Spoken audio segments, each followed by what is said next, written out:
Assalamualaikum warahmatullahi wabarakatuh. Selamat datang ya rekan semuanya di channel Jejak Profesor ya. Senang sekali kembali hadir di channel ini. Masih seputar pengajuan rektor kepala dan profesor di gelombang 1 tahun 2026 dimulai di bulan April Mei ini ya. April atau Mei mulai untuk pengajuan ke rektor kepala dan profesor di gelombang 1. Adapun untuk pengangkatan pertama dan juga kenaikan dari asisten ahli ke lektor ya sampai sekarang ya, kita belum mendapatkan informasi yang jelas dari lembaga layanan pendidikan tinggi di wilayah ya, sehingga nanti kita akan perlu sampaikan kembali apabila sudah ada informasi yang jelas mengenai pengajuan ke lektor dan juga pengangkatan pertama. Baik Bapak Ibu sekalian, ya ini tanggal 30 April 2026. Ya, ini ada surat ya dari Kepala Eldikti ya, dari Kepala Eldikti wilayah 7 pada pimpinan perguruan tinggi swasta di lingkungan Eldikti wilayah 7 yang terkait dengan pengajuan angka kumulatif usulan jabatan akademik lektor kepala dan profesor gelombang 1 tahun 2026. Maka di surat ini disebutkan bahwa perguruan tinggi pengusul wajib melengkapi dokumen berikut. Dokumen angka integrasi bagi dosen PNS ya, dan dokumen angka penyetaraan bagi dosen tetap PTS, dan dokumen angka konversi, dokumen angka pendidikan formal, dan dokumen angka prestasi. Nah, kemudian dalam pengajuan pengesahan ya, jadi dokumen-dokumen ini nanti akan dilakukan pengesahan ya di tingkat wilayah ya. Dan kalau di Dikti wilayah 7 ini Bapak Ibu sekalian, untuk pengesahan dokumen angka penyetaraan ya, angka konversi dan angka pendidikan formal, nah ini dikirimkan melalui tautan yang sudah disediakan ya. Nah, khusus untuk usulan PUP 1 Juli 2026 hingga 1 Januari 2027 paling lambat diterima oleh LDP wilayah 7 pada tanggal 2 Mei 2026 pukul 23.59 WIB. Nah, adapun untuk pengajuan pengesahan ya dokumen angka prestasi nanti dilakukan ya melalui laman sister ya pada menu layanan karir proporsi penelitian. Nah, khusus untuk usulan PUP yang PUP 1 Juli 2026 hingga 1 Januari 2027 ini paling lambat diajukan pada tanggal 2 Mei. Sama ya, pada tanggal 2 Mei 2026. Jadi Bapak Ibu sekalian ini tolong diperhatikan ya untuk yang usulan PUP ini paling lambat tanggal 2 Mei. Nah, kemudian Bapak Ibu sekalian mohon diperhatikan bagi perguruan tinggi terkait dengan lini masa yang sudah ditetapkan. Nah, kita sekarang masuk kepada beberapa dokumen yang perlu kita jelaskan di sini, kan ini satu rangkaian ya, ini lampiran dari surat tersebut ya. Jadi ini adalah konversi predikat kinerja ke angka kredit. Nah, di sini konversi itu nanti ini mulai ini periodenya, tapi periode setiap tahun ini, misalnya tanggal 1 ya, Januari misalnya 2024 ya sampai dengan 31 Desember 2024. Ini periodenya dibuat setiap tahun. Sehingga predikat ini ya, misalnya predikat baik ya, persentase 100% ya. Kemudian koefisien per tahun ya kalau lektor kepala Ibu sekalian 0,5 ya, 0,5 ya. Kemudian persentase 100% ya persentase 100% ya kalau lektor kepala Ibu sekalian 0,5 ya. Kemudian koefisien per tahun ya kalau lektor kepala Ibu sekalian 0,5 ya, 0,5 ya. Kemudian persentase 100% 37,5 ya. Kalau lektor kepala 37,5, kalau profesor koefisien per tahunnya 50. Nah, di sini angka kredit yang didapatkan tinggal dikalikan aja. Kalau 100% ya berarti 37,5 untuk yang lektor kepala, untuk yang profesor 50. Kemudian kalau koefisien per tahunnya dikalikan dengan persentase, kalau predikat sangat baik berarti persentasenya 150%.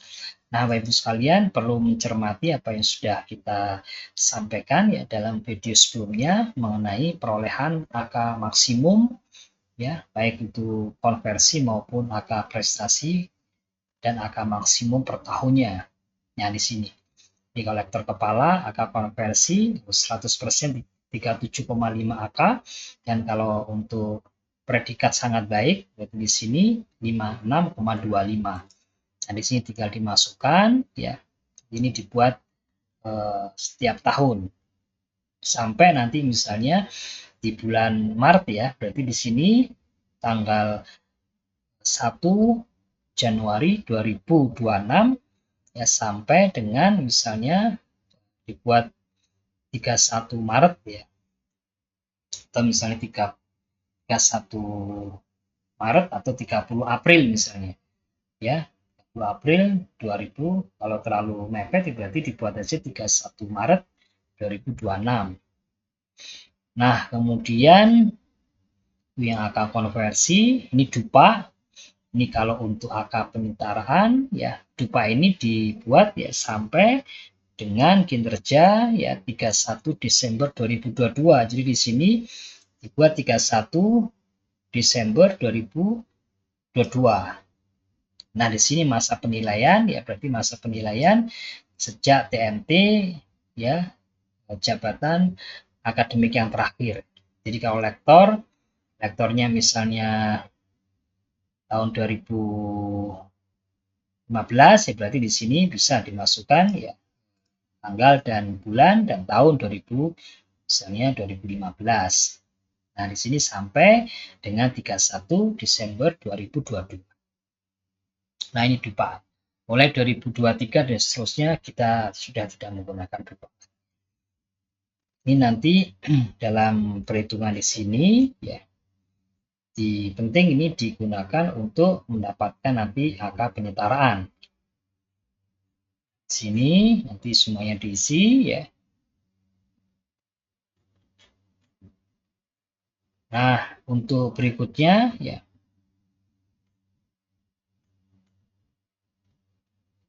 Nah, di sini berkaitan dengan yang sudah dihitung tadi ya, angka penyetaraan. Ya, angka penyetaraan dari 2022 ya. Berarti kalau kita misalnya tadi menghitung dari dupa ya berarti kita masukkan tadi jumlah angka kredit yang diperoleh dari dupa. Ya, ini yang tadi dihasilkan dari dupa. Kemudian nilai dasarnya berapa? Jadi kalau nilai dasarnya misalnya lektor kepala ya, lektor kepala misalnya angka dasarnya 400 ya, berarti nanti kita tinggal angka kredit yang dinilaikan pada penilaian penyetaraan ya, tinggal kita tambahkan aja. Misalnya nilai angka kredit yang diperoleh di sini misalnya 500 itu. 500 AK berarti di sini nilai dasarnya 400 ya, 400. Nah, kemudian di sini berarti sisanya ya, kalau misalnya 500 lah, ini 500 kali dengan 4 berarti ini 100. Angka penyetaraan 100. Itu angka kredit yang diperoleh berdasarkan pada dupa yang sudah diisi sebelumnya. Nah, ini keterangannya daftar isian dupa terlampir.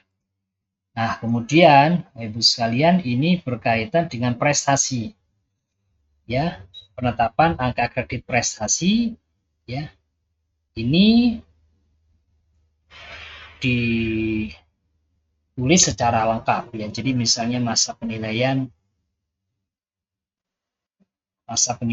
ya dari sejak TMT sampai dengan misalnya 31 Maret ya 2026.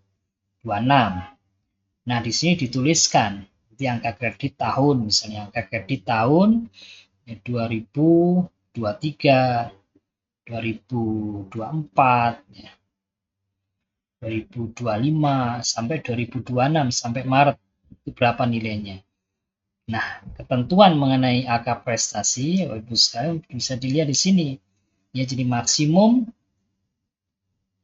angka prestasi untuk lektor kepala apabila angka konversinya 100% adalah 82,5. Sedangkan apabila angka konversinya 150% sangat baik, berarti angka prestasinya maksimum 63,75. Jadi batasan ini yang harus diperhatikan.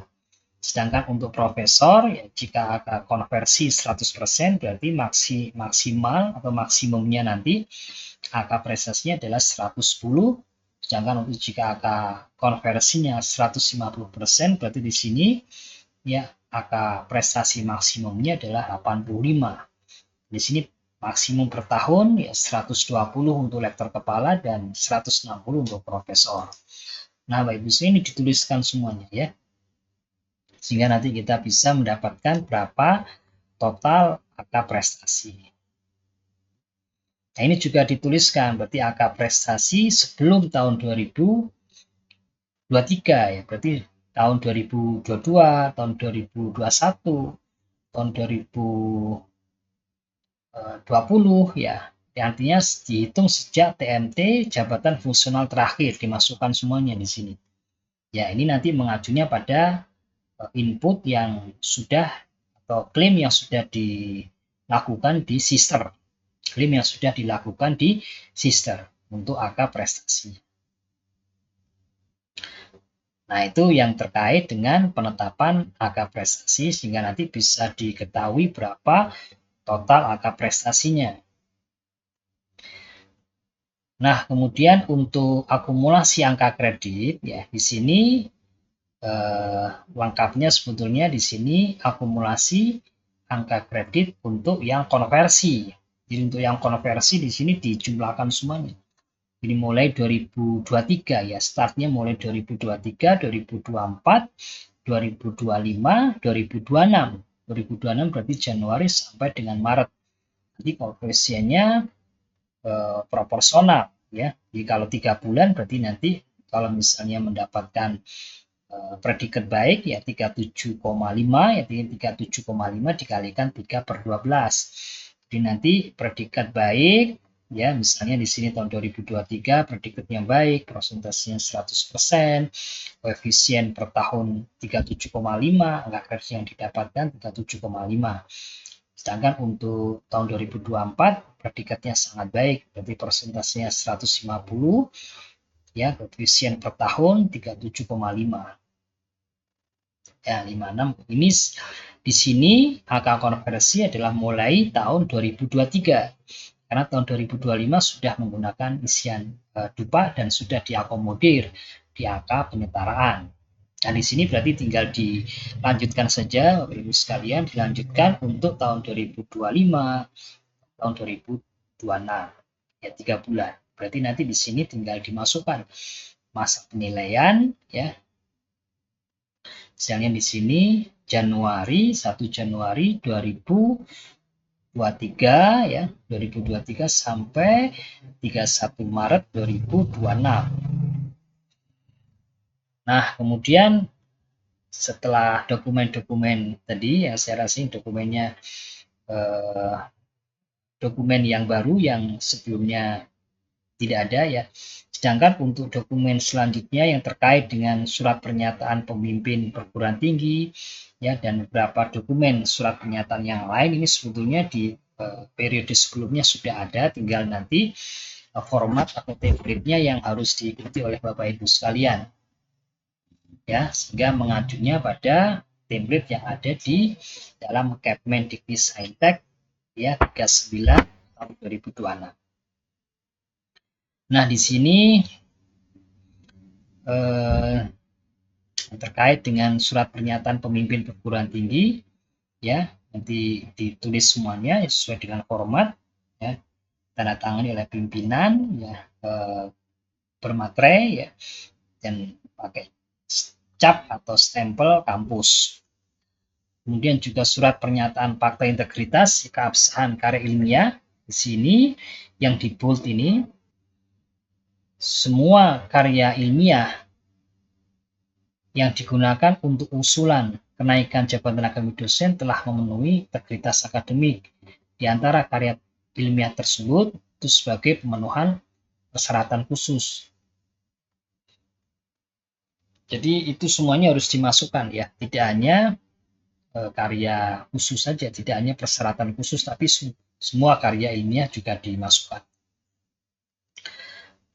Nah, kemudian untuk berita acara persetujuan senat ya, nah, di sini juga ada hal yang baru ya, misalnya di ini saya langsung aja masuk ke sini dengan hasil penilaian proporsi penelitian ya, sebutkan ya proporsi penelitiannya itu berapa persen dari total kebutuhan kenaikan jabatan. Jadi kalau untuk lektor kepala minimal harusnya 40%, sedangkan untuk profesor minimalnya adalah 45%. Nah, situ harus disebutkan. Di sini juga tanda tangan di atas materai, cap atau stempel kampus. Kemudian untuk daftar hadir rapat senatnya juga semuanya dimasukkan. Dan juga berita acara persetujuan tim komite integritas. Yang ini adalah menindaklanjuti hasil berita acara senat. Jadi berita acara senat dulu, kemudian dilakukan atau dibuat ya berita acara senat. Kemudian tentang persetujuan usulan kenaikan jabatan akademik dosen. Nah, di sini harus disebutkan juga ya, dihadiri oleh berapa orang itu dengan jumlah yang memenuhi quorum ya. Sebagaimana daftar hadir terlampir dilampirkan.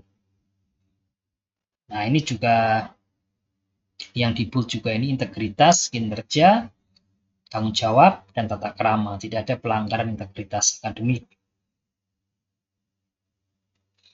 Nah, dan juga ketua tim integritas juga tanda tangan di atas materai ya, yang ada cap atau stempel PT. Nah, demikian juga di sini ada daftar hadir rapat tim komite integritas. Saya rasa itu Bapak Ibu sekalian kelengkapan dokumen yang harus disiapkan ya, nanti akan dilakukan pengesahannya ya oleh LDikti ya yang terkait dengan kelengkapan untuk angka integrasi, angka penyetaraan ya, dan angka konversi, angka prestasi. Demikian Bapak Ibu sekalian ya, semoga bermanfaat untuk Bapak Ibu sekalian ya. Insya Allah kita lanjutkan di video berikutnya ya. Terus ikuti channel Jejak Profesor bersama menuju ilmuwan berkarya. Saya akhiri. Assalamualaikum warahmatullahi wabarakatuh.